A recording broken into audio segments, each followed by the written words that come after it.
Ek gaan dit later vir jou gee, so, en ek gaan weer maar hardloop, jy het die teks gelees, ons lees doen vanaand Matteus 5 tot Matteus 12, dis 'n hele groot porsie, maar jy het dit gelees, en ek hoop, as ons so deurgaan, gaan daar 'n klokkie by jou lui, jy het onthou, jy het dit gelees, en dit gaan daarom so teen die naweek se kant op YouTube wees, dan kan jy weer gaan kyk, en jy kan dalk wanneer jy hierdie stukke lees, dan kan jy dit herken. Dis nie daarom alles nuut vir julle nie. So, dis lekker om saam met julle te kuier. Ek probeer nog vir myself in my daks in 'n rou kry om te weet, is hierdie Bybelskool sinvol, is dit te moeilik, of is dit te oppervlakkig, of is dit is dit te veel inligting? Ek sal baie beslis 'n volgende ronde by die kerk ook 'n groep vat, hoop ek, want daai interaksie het ons ongelukkig nie hier nie, omdat dit hou so jaag, en ek dink wanneer 'n ou nou as 'n groep by mekaar kom, dan kan mens lekker interaksie, en jy kan stop, en jy kan share, en so, ou sal dan waarskynlik 'n bietjie stadiger deur dit gaan. So, ek wil net weer sê dat julle sal sien op die WhatsApp groep het ek die raamwerk gegee vir Matteus 5 tot 12 en van die vorige hoofstuk. So, dis eintlik maar net 'n oorsig van die teks. As jy wil, kan jy druk, maar is maar redelike dik dokumente, of jy kan dit so op jou rekenaar volg. So wat ek vir jou gegee het met daai raamwerk is eintlik maar net so oorsig van hoe die boek ingedeel is en so. En ek kan later vir jou die res ook gee, het maak dit ook makliker, maar ek besef, volgende keer moet 'n ou hierdie goedes uitdruk en vir julle kan gee by die kerk of so. So, maar in elk geval, baie welkom, en vanaand het ons nogal sonderse stukke waarmee ons gaan werk. Kom ons maak die oë toe, dan bid ons net saam. Here, ons wil in afhanklikheid vanaand van U deur U woord werk. Wat 'n wonderlike voorreg dat ons U woord kan bestudeer, dat ons kan dieper vra, dat ons deur die skrywers se oë na tonele kan kyk, waar U geloop en U beweeg en U gepraat het. Dankie dat ons die wonderlike voorreg het om U woorde te kon lees en daardeur verryk word, en dat dit in hierdie vorm vir ons gegee is. En is ons gebed, Here, dat hoewel ons baie teoreties na alles kyk, dat dit ook vir ons 'n geestelike verdieping bring, en dat dit ons meer toerus, en dat ons ook nader aan U beweeg. Dankie vir U groot genade. Amen. So jy sal, as jy terugkyk na wat ons verlede week gedoen het, het ons by Matteus 1 begin, dis die geslagregister met die klomp name, daarvan Abraham af, en hoe die Messias gekom het, en dan het ons 'n bietjie oor Maria en Josef se verhaal gelees. Ons het gekyk hoe die babatjie gebore is, en dan het ons hoe hierdie babatjie groot word, hoe Herodes hom graag wil doodmaak, en dan hoe hy dan eintlik moet vlug Egipte toe, en al die dramas wat daarmee saamgaan. En dan het ons 'n bietjie gefokus op Johannes die Doper en sy bediening, en waar Jesus gedoop is, en die uitstorting van die Heilige Gees daarso. En toe het ons gekyk na die hoe Jesus versoek is in die woestyn deur die duiwel, en alles wat daarmee gepaard gaan, en hoe dat hy dan uiteindelik met sy bediening begin het, en hoe sy bediening eers het hy begin om disippels bymekaar te maak, en hoe hy dan met sy werk begin het, en ons het Sondagoggend, het ons so 'n bietjie stilgestaan by daai heel eerste, ek sê maar die eerste dag op kantoor vir Jesus, as ek nou so kan stel. En net om jou gedagtes te herinner, is dat ek 3 goeders beklemtoon het. Ek hoop jy kan dit onthou. Ek het dit met 3 V's beklemtoon. En dit is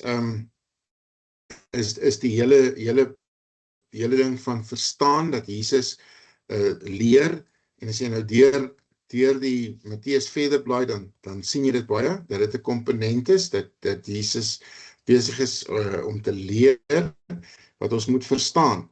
En dan het hy, die tweede deel is, dat hy het verkondig, met ander woorde, hy het aangekondig, hy het geproklameer, en hy, kom ons noem het preek, en hy preek vra reaksie. So, dit is die hele ding van verandering, dan moet verandering plaasvind. Die help nie ons net gaan deur alles, en dan is dit net akademies nie. Ons leer, maar hy leer proklameer op ons lewe, en vra 'n reaksie. En dan die derde ding wat ons gesien het, wat Jesus doen, is hy genees, en hoe hy mense gesond maak, en eintlik daarmee, wanneer hy mense gesond maak, dan kom wys hy vir ons 'n paar dinge. Hy kom wys vir ons die mag van God, en hy stel dit tentoon, en dan wil hy daarmee ook kom vir ons wys dat dit vir hom belangrik is, dat daar genesing, dat daar vernuwing moet wees. So dis verstaan, verander en vernuwing gewees. En wanneer ons nou begin, en ons blaai nou na Matteus 5 toe, begin ons met die bergpredikasie, en as jy nou jou Bybel dan naby jou oop het, of so, is dalk makliker, as my slides vanaand, so ek gaan net so 'n bietjie daarna verwys, dan begin ons in Matteus 5 met die bergpredikasie, en dit is presies wat Jesus doen, is dat hy leer, en wanneer jy nou daai raamwerk oopmaak op jou rekenaar, dan sal jy sien, die verskillende goed wat hy gedoen het. Hy begin met die saligspreking, en ons gaan nou bietjie daarby inval. Begin hy, en hy sê, die geseënd is die wat arm van gees is, geseënd is die wat treur, geseënd is die wat sagmoedig is, en dan verduidelik hy dit verder, en soos wat jy dit gelees het. So, en as hy nou daarmee klaar is, dan gaan hy nou verder met die bergpredikasie, en dan begin hy praat oor die koninkryk, en hy begin praat oor die wet, en hy praat oor die, hy begin praat oor moord, en hy begin te praat oor egskeiding en vergelding, en dan praat hy later aan leer hy oor, jy weet, om te bid, die beginsels van gebed, en hoe ons moet bid, in ons binnekamer gaan, en dan as hy nou daarmee klaar is, dan gaan hy aan, en dan verduidelik hy dat daar's 'n breë pad en 'n smal pad, en daar's weet, jy moet 'n keuse maak, watter pad jy moet volg, en dan verduidelik hy verder, as ons nou na hoofstuk 8 toe gaan, en ek gaan nou weer deur alles gaan, dan begin hy na die bergpredikasie, of hy eindig die bergpredikasie eintlik op 'n baie hoë noot, wat eintlik sê, hier's 2 ouens wat huise gebou het, die een op sand, die een op rots, en as jy nou luister en doen, dan is dit 'n huis op rots, en dan begin hy in hoofstuk 8, en dan begin hy net te vertel van die genesing van die melaatses, van die hoofman, is 'n slaaf van Petrus se skoonma gewees. So die lerende deel, en dan sien jy, wanneer hy oor die huis praat, wat op rots of of sand is, dan is dit prediking, dan is dit vra dit reaksie, dan proklameer hy, en dan gaan hy na die genesing deel, en die wonders deel, en dan sal jy nou sien, in hoofstuk 8 en 9, is hy besig om mense gesond te maak, en as jy deurblaai hoofstuk 9, die siek vrou, die 2 blindes, en dan hoofstuk 9 begin hy ook om geeste uit te dryf, bose geeste en mense te bevry. En ons gaan juis Sondagoggend gaan ons juis bietjie stil staan by Matteus 8 vers 28 wat maar gaan oor die bekende deel van die varke wat in die water ingestorm het en alles wat daar gebeur het en hoe dit gebeur het. En dan gaan ons aan na hoofstuk 10 toe waar hy weer met sy disippels praat en dan in hoofstuk 10 is hy weer besig om sy disippels uit te stuur. En die interessante is, ek het nou nie Sondagoggend dit gesê nie, want het ook net soveel tyd, maar die interessante is dat hy dan die disippels opdrag gee om te gaan leer, om te gaan preek of om te gaan verkondig, proklameer en om te gaan genesing te kan gesond maak. Presies dit wat hy kan doen, dit gee hy vir sy disippels. En hulle gaan dan en gaan werk. As jy dan nou verder blaai in hoofstuk 11, hoe hy met Johannes praat, hoe Johannes twyfel oor Jesus, en dan in hoofstuk 12 begin die Fariseërs te praat. So, ek gaan wegval eintlik nou, en ek gaan begin, en ek gaan dalk my slides is nie lekker gesinkroniseer vanaand nie, so ek gaan so hier en daar probeer, en dan ek 'n bietjie daarmee gesukkel, goed, is nie altyd so uitgewerk nie. So ek gaan wegval met die bergpredikasie en die interpretasie van die bergpredikasie. En mense het deur die tye dit verskillend geïnterpreteer. Daar is baie mense wat sê dat dis 'n vorm van sosiale geregtigheid. Die bergpredikasie is een of ander politieke program. Daar's mense wat sê oor verhouding tot jou naaste. Maar wat Jesus eintlik probeer sê deur die bergpredikasie is om sy disippels op 'n baie eenvoudige manier te leer en te sê, so tree kinders van God op. Dit gaan oor hier's twee groepe wat geïdentifiseer word hier. Jy kry die disippels wat gaan sit het rondom Jesus, daar rondom hom gestaan het en hy het hulle dan geleer. En dan was daar die skare gewees wat op 'n afstand gestaan het en ook geluister het daarna. En dit is eintlik soort van twee rolle wat die bergpredikasie en Jesus se lering geleer het. Dit is gefokus op die disippels en op sy volgelinge. Dit is gefokus op die kerk. Maar dit is ook 'n uitnodiging vir die wêreld, vir wat hulle om deel te word, vir ouens wat belangstel, vir die ouens wat geluister het. Jy kan jouself net die prentjie voorstel van al die mense en hoe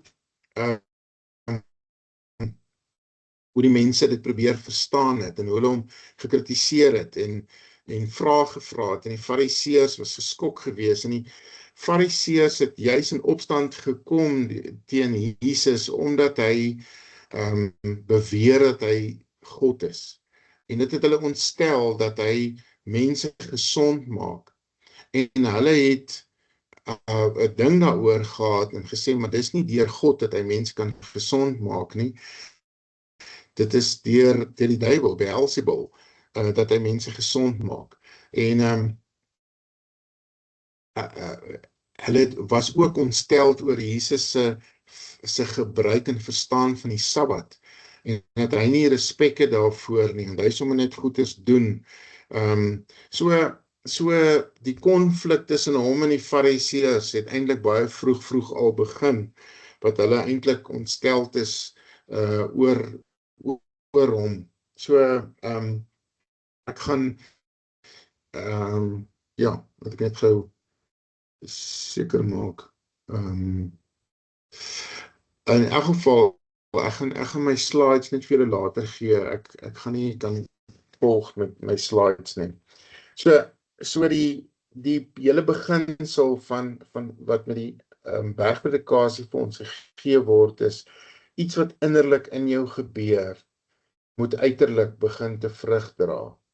En hoe jy goeders anders te moet sien, is dat Jesus het juist nie gekom om die wet ongeldig te maak nie. Onthou nou dat Matteus is geskryf vir 'n Joodse gehoor, en hy sal altyd goeders so plooi dat dit amper meer mooier lyk vir die Joodse gehoor, maar hy sluit nie die wêreld daar buite uit nie. Dit beteken nie hy het 'n skeefgedraaide evangelie gehad nie, dit is maar net seker goeders is vir hom belangrik gewees. Hy kyk met 'n sekere hoek daarna. Jy sal byvoorbeeld in Matteus die sogenaamde messiaanse geheim sien, en ek gaan nou nie verder diep daarop ingaan nie, maar dit kom in kort daarop neer, dat Jesus eintlik vir die mense wat hy gesond gemaak het, gesê, wag eers net so 'n bietjie, moenie nou al gaan vertel nie, moenie gaan vir mense gaan sê nie. Jesus is nog nie by daai punt wat hy homself wil openbaar wanneer hy met sy lydensweg begin nie. So, as jy nou na Matteus 5 kyk, vanaf vers 3 tot 16, as jy jou Bybel by jou daarso kan oophou, daarheen kan blaai, dan begin hy met hierdie saligsprekinge, wat eintlik so 'n soort van 'n inleiding is tot hierdie bergpredikasie. En dan begin hy deur te sê, wanneer hy sê gelukkig, en dit is eintlik van die begin af, kom Jesus net 'n totaal ander spin op hierdie wêreldse geluk kom gee, kom vertel, maar jy is eintlik gelukkig as jy weet hoe afhanklik jy van hom is, of jy is eintlik gelukkig as jy treur. Jy is eintlik gelukkig, want dan gaan jy besef dat jy redding verdien. As jy heeltemal selfvoldaan is oor die lewe, dan het jy mos Jesus nie nodig nie. En dan is jy eintlik nie gelukkig nie, want dit is juist daai afhanklikheid daarvan, en hoe hy dan vir ons leer, wat iets wat binne in ons gebeur, hierdie geluk binne in ons, begin dan oorgaan in die manier hoe ons optree, en dan praat hy oor 'n klomp uiterlike goeders, oor verhouding met vyande, en verhouding met praat hy oor moord, en dan praat hy oor, hoe sien jy jou finansies, wat van jou bekommernis, al daai goeders raak hy aan, en dit begin alles binne in 'n verhouding in jouself. So daarom, wanneer jy in hierdie lewe lewe, dan is ons anderste. Dan kan ons nie anderste is om anders te wees en anders te kyk oor dinge nie. En dan begin hy eintlik vreemde goeders te sê. Hy sê, wee, my ou Afrikaans te gebruik, wee julle wat ryk is, en wee julle wat versadig is, en wee julle wat lag, wee julle wat almal net julle prys. Dit is baie vreemd, want dit is hoe ons lewe. En wat vir ons belangrik is, en nou kom sê Jesus, maar hy draai dit net om, en hy gee 'n ander inhoud daaraan. En dan begin hy met totaal ander waardes vir ons te gee, waardes byvoorbeeld,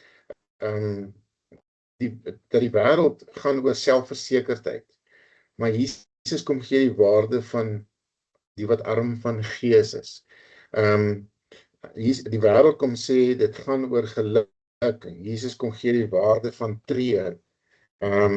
Die wêreld gaan oor om trots te wees, om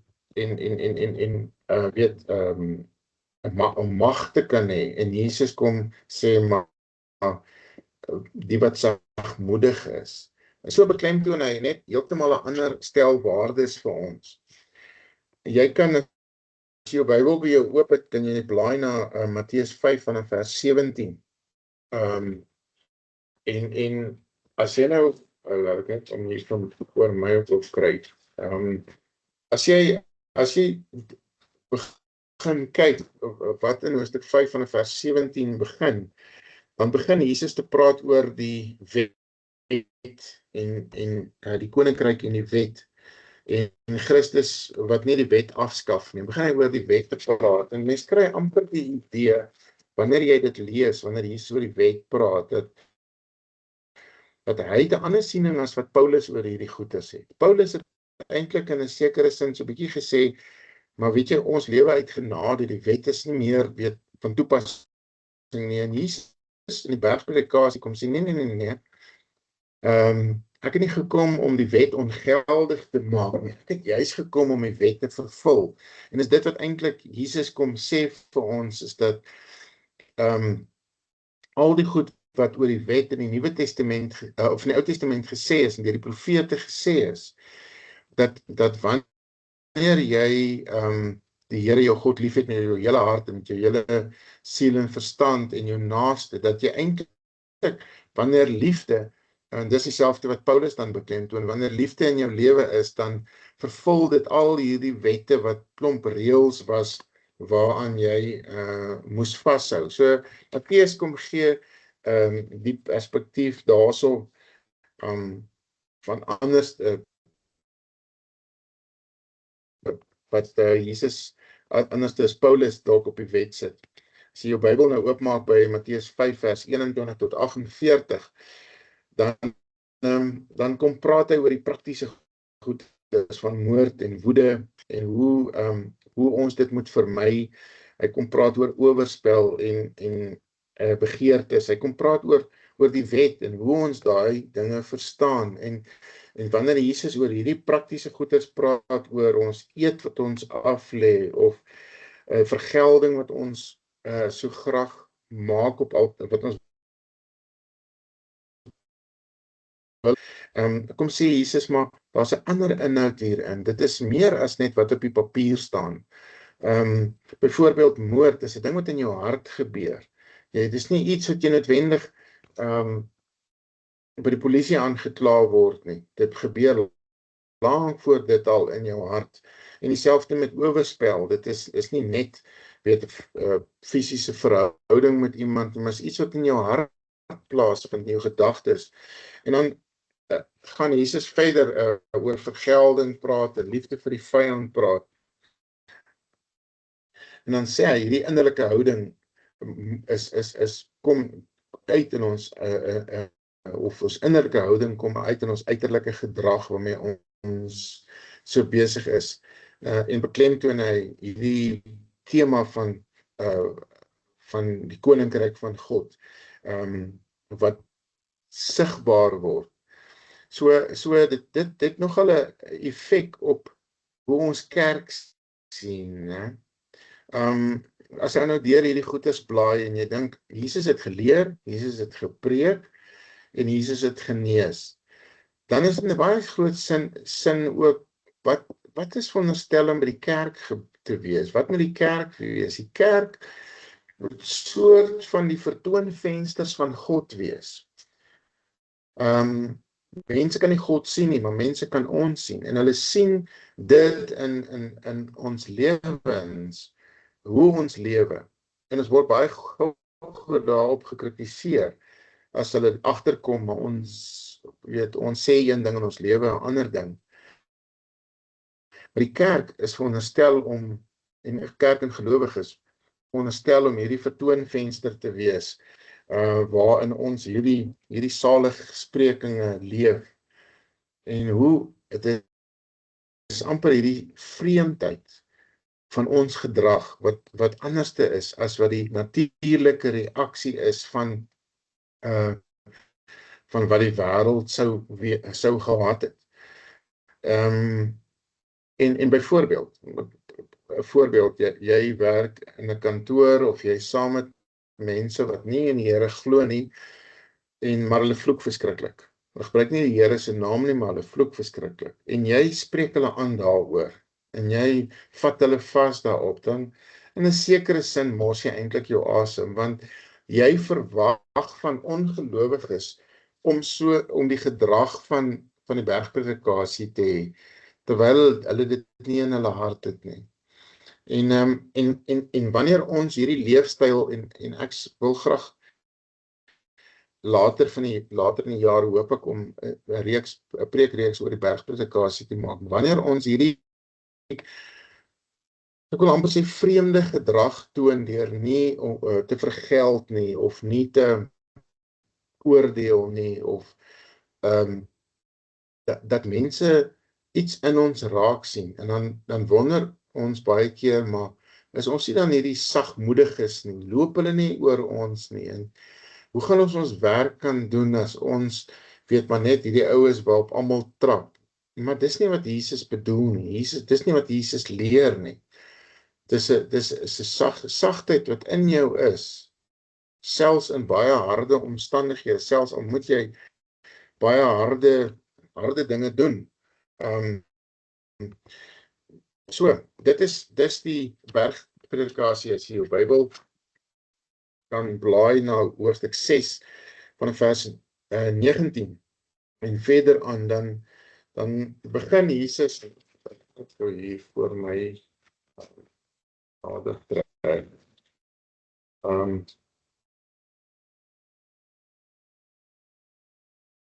Raak nou al dik.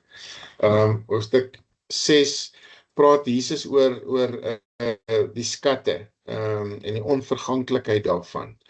Waar jou skat is, sal jou hart wees, sê die Bybel. Hy praat oor die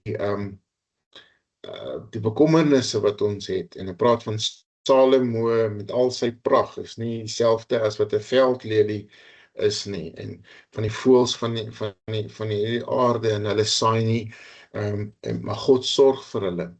En hoe bring jy dit in aanmerking nou met ons leefstyl? En ek weet in vandag se tyd is dit net doodgewoon onverantwoordelik. Wat beteken dit alles? So as ek net so ietsie kan sê oor agtergrond vir jou kan gee van die leefwêreld van die mense van daai tyd en die omstandighede wat hulle gelewe het. Hulle het maar in dorpe en stede gewoon, en dit klink amper soos ons vandag, maar hulle het nie die water gehad wat ons het, wat ons hoop om te hê nie. Daar's nie baie goeie sanitasie gewees nie. Hulle woonbuurte was maar oorvol gewees. Die diere het so deur die dorp geloop. Hulle het nie die lewensstandaarde wat ons vandag gehad nie. Hulle huisies het nie die vensters gehad wat ons vandag gehad nie. Was maar donker. Hulle het kos gemaak, dit het maar 'n bietjie na rook geruik, dit was nat gewees, dit was vuil gewees. Die lug het nie lekker geruik altyd tussen hierdie massa mense nie. Die strate was nie so mooi geplavei of geteer soos ons in vandag nie, was maar modder gewees. So die omstandighede selfs vir daai tyd was nie maklik gewees nie. En 'n mens raak daarin so gewoond, en jy begin jou te bekommer oor 'n klomp goeders, en nou sit ons vandag met hierdie bekommernisse, en dan kom sê die Here vir ons, maar beywer julle allereer God en vir die wil van God, en sal al hierdie goeders, want as die Here vir jou sorg en so, en dan sukkel ons, jy weet, want vat ons hierdie teks letterlik, beteken dit my werk los, ek nou net by die kerk betrokke raak, ek sou dit graag wou gehad het, julle almal julle werk los en net kom help werk by die kerk, maar jy weet, dit kan nie so werk nie. En Paulus eintlik help vir ons daarvan met die leefstyl van, hy gaan aan met sy tente wat hy maak, en hy bly nog 'n tentmaker, maar hy sorg vir homself, en hy gaan aan met die verkondiging van die woord. Maar Jesus het hierdie beginsel heeltyd vir ons leer, die lewe is baie meer werd as maar net die keuse van kos en drink en eet goeders. En dis daai teks in die bergpredikasie het my baie keer so laat aan dink, wat sê die lewe, is die lewe nie meer, sê die teks nie. Wat is daai meer? Mis ons nie daai meer nie? Is jy nie, en ek nie so besig om eet en drink goed by mekaar te maak en te leef, dat ons daai meer mis in die lewe nie. Dis amper asof Jesus vir sy disippels hierdie ding beginsel kom leer. Nou, die wêreld het baie verander, ons kan dit nie net so reg oorvat nie, maar die beginsel dat Jesus sal sorg. Die goedes waaroor ons so baie keer bekommerd is, wat nie regtig so nodig is nie. So, dit is die praktiese van die bergpredikasie. Matteus 6 vers 19 tot 34, as hy praat oor bekommernisse en hy sê, maar jou prioriteite moet eerder reg wees. Jy moet soek van kry van God, vind jou sekuriteit by hom, deel jou behoeftes met hom. Hy praat oor gebed, hy praat oor die Onse Vader in hierdie hoofstuk, en vertel van hoe ons gebed moet sien.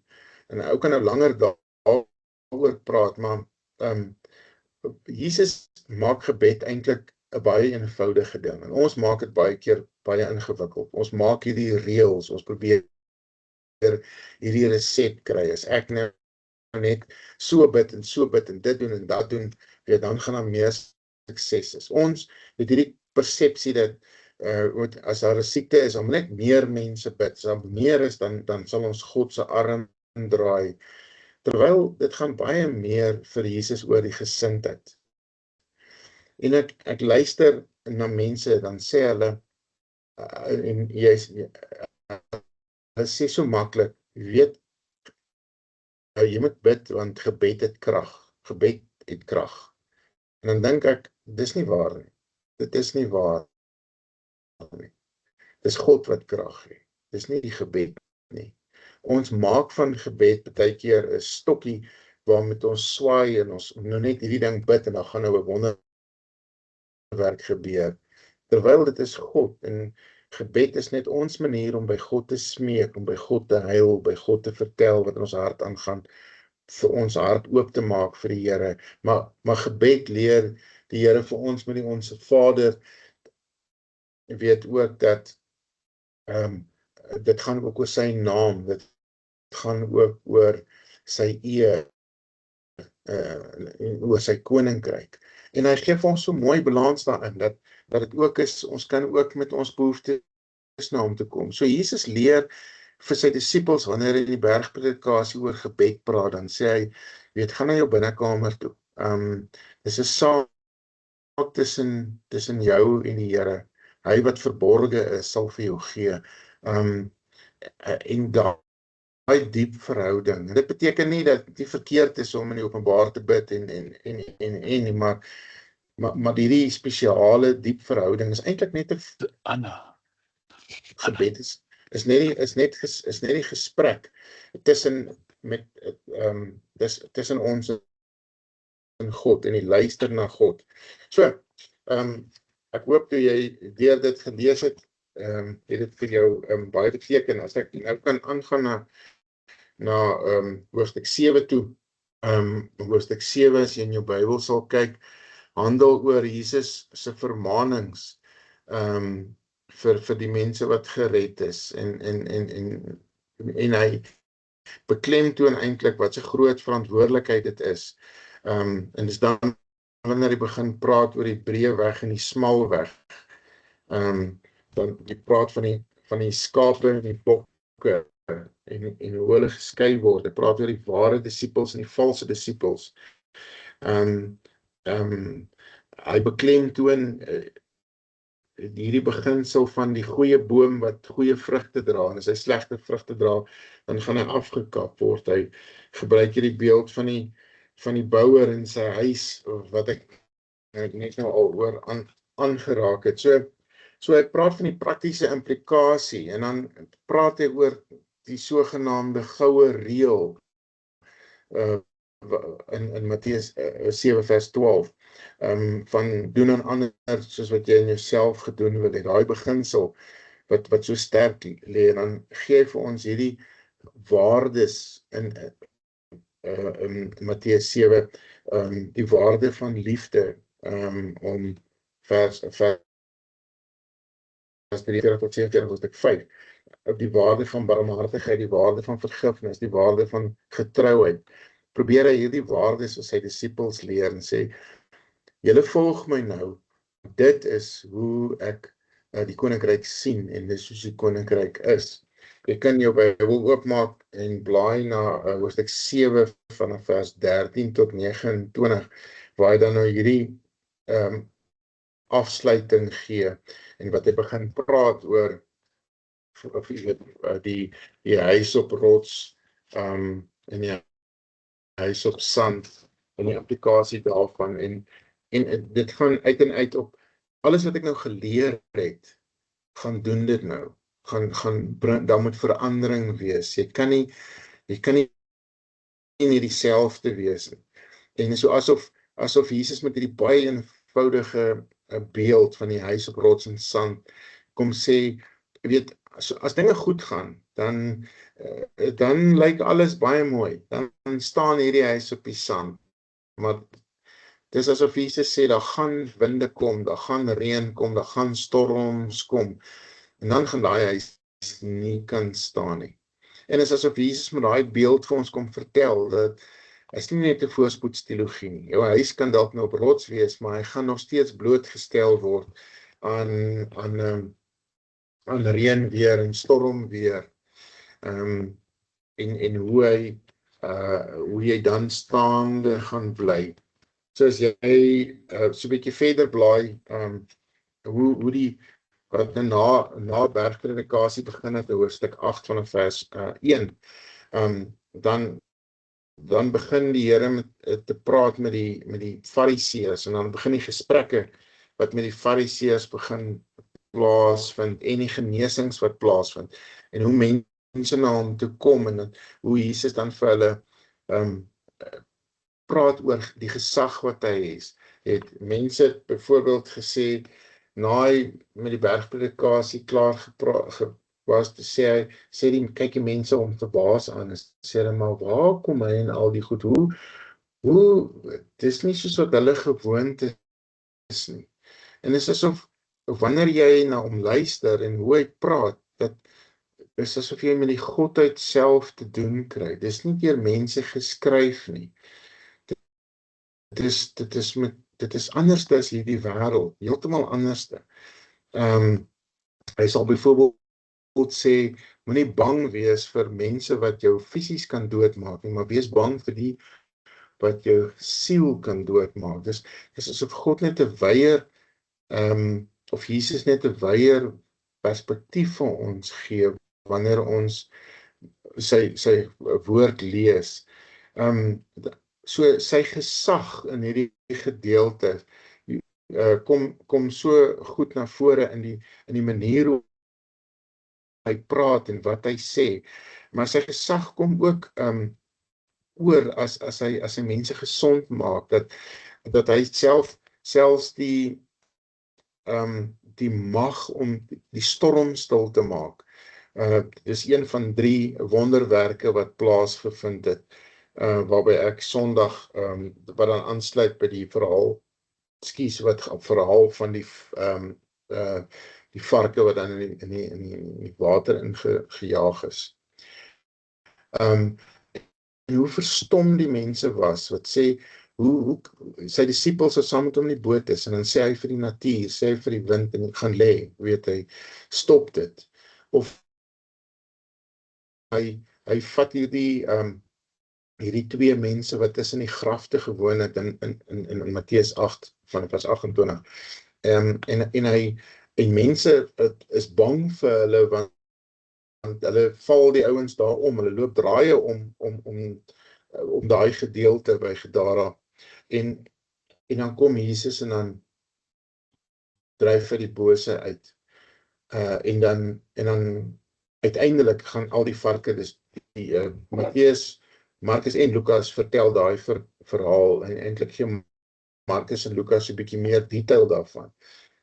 Dis by die 2000 varke gewees. Ek dink Markus noem dit. Dis nie in Matteus nie. Dis 'n massiewe lot, né? Nou is almal daar by die afgrond af, né? Mense nou gedink het dat mense sou dankbaar wees oor hierdie 2 wat so daar tussen die grafte gewoon het, en dat hulle gesond is, maar nou kom die wêreld en sê hulle, nee, maar hulle wil nie Jesus hier hê nie. Hy is nie goed vir ons besigheid nie. Hy moet pad vat, hy moet weggaan. So, Jesus se teenwoordigheid in die wêreld, maar ek wil nou nie my preek nou al preek nie. Matteus 8 vanaf vers 1 vertel dan van hierdie gesag wat Jesus het en en beide, nie net die gesag van hoe hy leer of hoe hy genees nie, maar ook die gesag om sonde te kan vergewe. Dit het die Fariseërs so ontstel, dat hy dit kan doen en dit gesê het. Dis vir hulle absoluut godslasterlik gewees. En maar dat hy vir hierdie mense wat na hom toe kom, vir hulle sê hulle sondes is vergewe. En as jy nou eintlik mooi kyk na al die wonderwerke wat Jesus gedoen het, van verlamdes en mense wat epilepsie het terloops, daai teks wat ons verlede Sondag gedoen het, wat vertel van die siekes wat die Here gesond gemaak het, die woord wat vir epilepsie gebruik, wat ons nou vertaal vandag met epilepsie, is iets soos, jy weet, dis oorspronklik vertaal soos bevryding van bose. Maar die Griekse woord wat daar so staan, sê eintlik mense wat met die maan gepla is, of mense wat letterlik staan daar, mense wat met die maan gesteek is, of deur die maan gegryp is eintlik die korrekte woord daar. Vandag gebruik ons die woord epilepsie, en dit sê vir jou iets van hulle interpretasie, maar hoe dit nou ook al sê, is dat Jesus se gesag, deur sy lering, deur sy genesing, maar ook deur amper die grootste wonderwerk van alles, is dat hy sonde vergewe het. En hoe die skare absoluut verstom was. En dan as jy hierdie goeders dink, en jy dink dat, maar hy is die Here wat ons aanbid, en jy kyk na die kerk vandag, en dan wonder jy, jy weet, weerspieël ons iets daarvan, is hierdie grootheid van God, is dit sigbaar, sien mense dit, ervaar mense dit, en soms ervaar mense dit, inderdaad, en soms nie, maar dit gaan nie oor show en dramas en groot goeders nie, dit gaan oor wat in die stilte baie keer gebeur. So, as jy nou na die struktuur van Matteus kyk, hoe hy nou met die genesings besig is, en as jy na jou Bybel kan blaai na Matteus 9, van vers 9 tot 38, as jy daai raamwerk, of jy daai raamwerk naby jou het, dan kan jy daarna kyk ook, hierdie tema van, daar's twee belangrike temas wat hier deurkom, die tema in Matteus, die tema van die Christologie, dat hy Christus is, dat hy die belofte, dat hy die vervulling van die belofte is, van wat in die Ou Testament gegee is. So daar word baie gemaak van, dat Jesus is die Messias, sy geboorteverhaal, en alles wat daarmee gebeur, die verskyning van die engele, die wonders daarvan, en die versoekings in die woestyn, en hoe dit gaan alles, die volle val op Christus. Hy is die hoofiguur, hy is die hoofkarakter, en dat hy die seun van God is, maar daar is 'n tweede fokuspunt, en dit is die fokuspunt van die disippels, dat hulle besig is om te volg, dis hy wat vir hulle sê, dat sy las is lig, sy juk is lig, en hoekom is dit lig? Omdat hy dit help dra, en jy ken nou die agtergrond daarvan, hoe dat die rabbies in daai tyd, elkeen sy eie disippels, sy eie volgelinge gehad het, en hulle het gewoonlik dan vir hulle studente hierdie Henselot reëls gegee, klomp wette gegee. Hulle het dit eintlik vir die mense so swaar gemaak, en nou kom sê Jesus, maar hy doen dit nie. Sy las is lig, dit wat hy vra is lig, en is lig, omdat hy dit self dra. So as jy omblaai na Matteus 10 toe, van vers 1 tot 42, dan sluit dit baie nou aan met Lukas 10, waar hierdie disippels uitgestuur word. Jesus het nou bergpredikasie gehad, hy het hulle geleer, daar was 'n stuk gewees tussen hoofstuk 7, hoofstuk 8 en 9, wat gaan oor genesing en wonderwerke wat hy doen, en dan kom hy by hoofstuk 10, en dan kom stuur hy hulle uit, en dan sê vir hulle, jy weet, om te gaan, jy gaan verkondig. So God se verlossingsplan in 'n geskiedenis, begin hy dan deur sy disippels, en hy gee vir sy disippels hierdie gesag om ook te gaan genees, om ook die woord te kan verkondig. Hy stuur hulle uit, en hy sê ook vir hulle, maar daar gaan weerstand wees, daar gaan vervolging wees. Hy speel met hulle oop kaarte. En dit laat nie eers dit sê, dit laat mense baie keer dink, jy weet, die gesag waarmee ons as gelowiges optree, en moet dit nie verwar met wat vandag baie keer geskilder word van, jy weet, jy sien baie keer preke van ouens wat amper gebied, het in gebied, en voorskryf, en vir God vertel in hulle gebede, hy moet nou dit doen en dat doen, of wat ook al. Dit is nie die gesag nie, dit is 'n baie dieper gesag wat Jesus het, en wat hy vir sy disippels gee. En nie om Romeinse leiers te wees nie, nie om weet wat ook al te wees vandag nie, maar die gesag oor die duiwel, gesag oor die bose, gesag oor die woord wat in mense se harte gelewe, en woord wat gesaai word, en wat op goeie grond val, en wat op harde grond val. As jy nou vandag se dagstukkie gelees het, dan sien ek verwys na die emosies wat daar in die saaier se bediening was, van hoe daar vreugde is wanneer daar goeie vrug gedra word, en waar dit hartseer is wanneer saad opkom en net doodgaan of verstik word deur die son in die wêreld en so. So die emosies in daai saaier se lewe. En ek gesels vanoggend met 'n baie jong predikant, vroue predikant, is nie Stefan nie, is iemand anderste, wat net so half 'n bietjie moedeloos is oor die eise wat die bediening stel, en hoe jy bewus word, maar almal is nie oop en eerlik nie. Almal is nie in hierdie business en wat dit gaan oor God nie. En hoe sy kwaad word en emosies ervaar, en hoe ou weet saam sit, maar moenie verbaas wees dat dit gebeur nie. Moenie verbaas wees dat daar miskien heilige mense, dat daar wolwe in skaalklere gaan wees. En dis goed wat Jesus gesê het. En dis wat hy sê wanneer hy hulle uitstuur, wat met hulle gaan gebeur.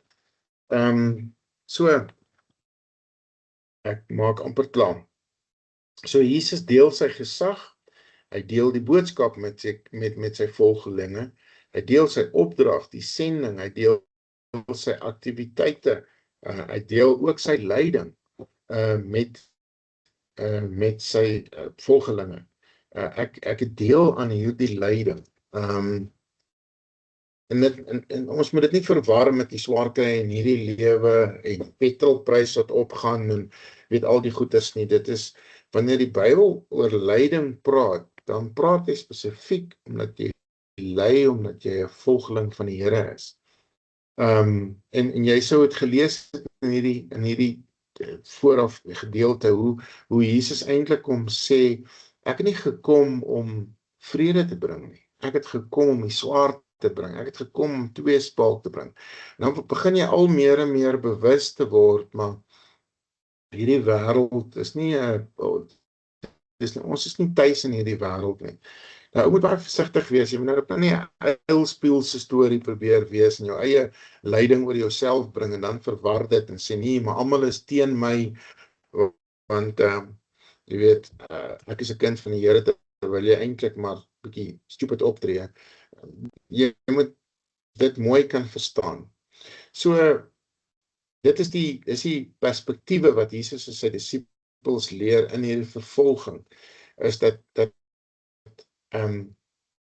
wanneer jy vervolg word, wanneer dit vir jou swaar is, wanneer jy teenstand kry, dan kry jy eintlik kans om jou ware kleure te wys.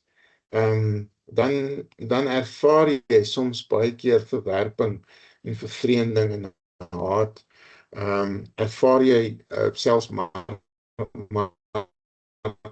op een of ander manier. En hoe Jesus dan sê, maar moenie, wanneer jy in sulke situasies is, moenie bang wees nie, die woord sal vir jou gegee word. Maar staan net op, wees net eerlik en wees lewe jou roeping uit.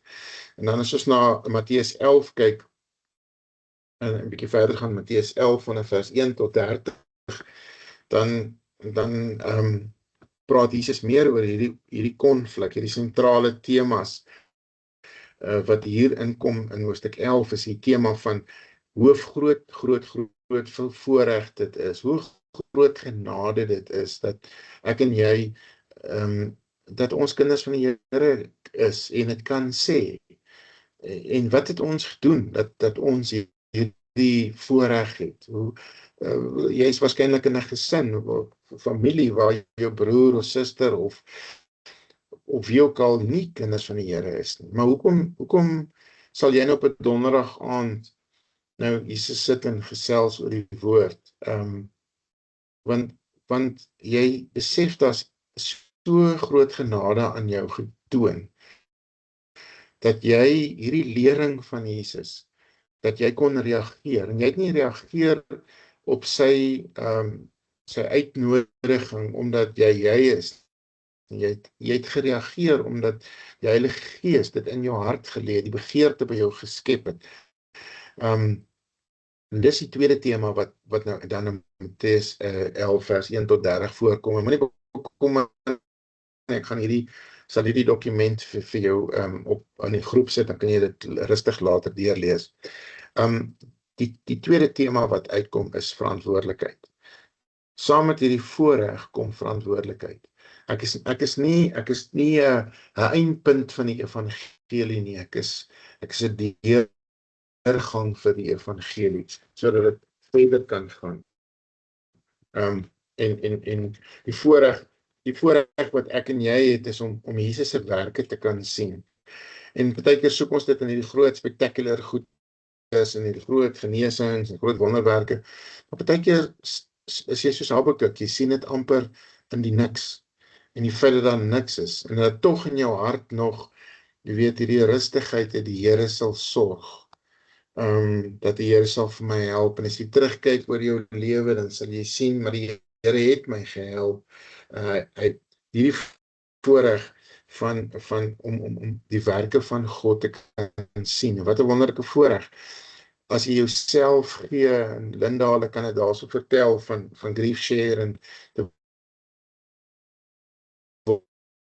elkeen van julle, op verskillende maniere sien julle dit in julle lewens, die voorreg om raak te kan sien, dat Jesus in mense se lewens werk, soms op 'n stil manier, soms op 'n dramatiese manier, die voorreg om deel van Jesus bediening te kan wees, dat hy, partykeer voel ou, hierdie opdrag is te groot, dit vra te veel van my, partykeer, baie keer wonder ons, hoe moet ek kan nie preek nie, ek kan nie praat nie, ek kan nie dit, ek kan nie dat, en tog gee die Here vir my gawes, hy maak my deel daarvan, wat meer is, hy maak my deel van sy koninkryk.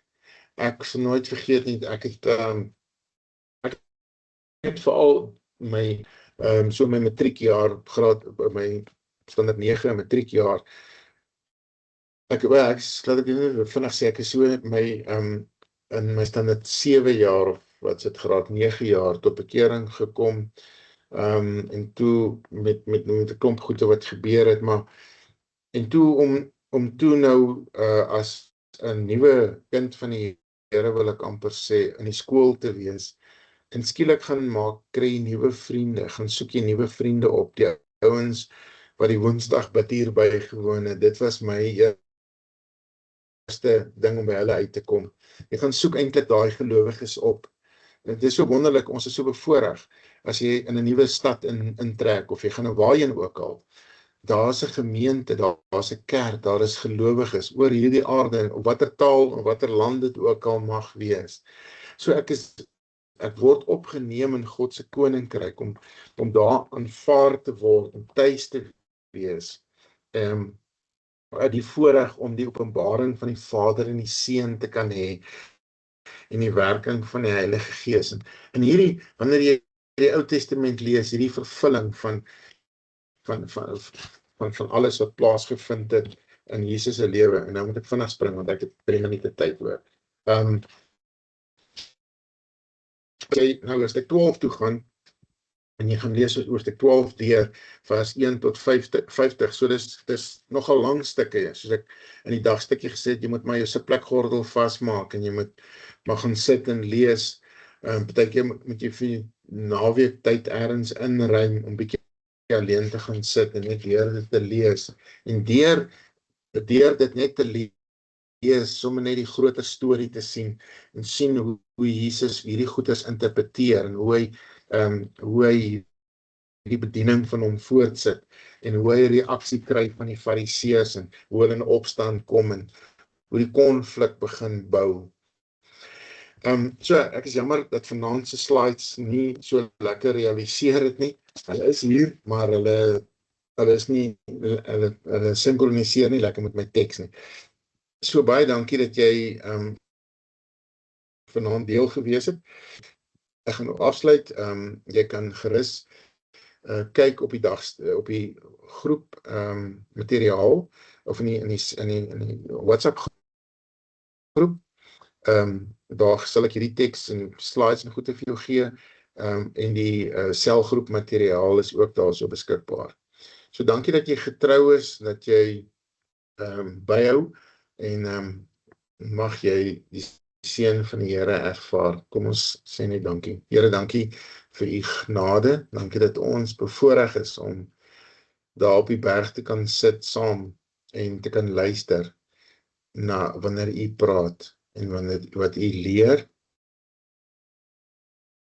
Dankie Vader dat ons deel kan wees, ooggetuies kan wees. Ons is miskien nie daar in die Bybelse tyd nie, maar u lewe net vandag net soveel, en is net soveel besig om met die kerk en mense se lewens. En dis ons gebed ook sommer vir ons eie gemeente, dat daar geestelike groei sal wees, dat mense na vore sal kom, dat mense tot bekering sal kom, dat mense bevry sal word, dat daar genesing sal wees, en dat mense ervaar dat dit die koninkryk is, en dat hulle ook daar hulle krag kry.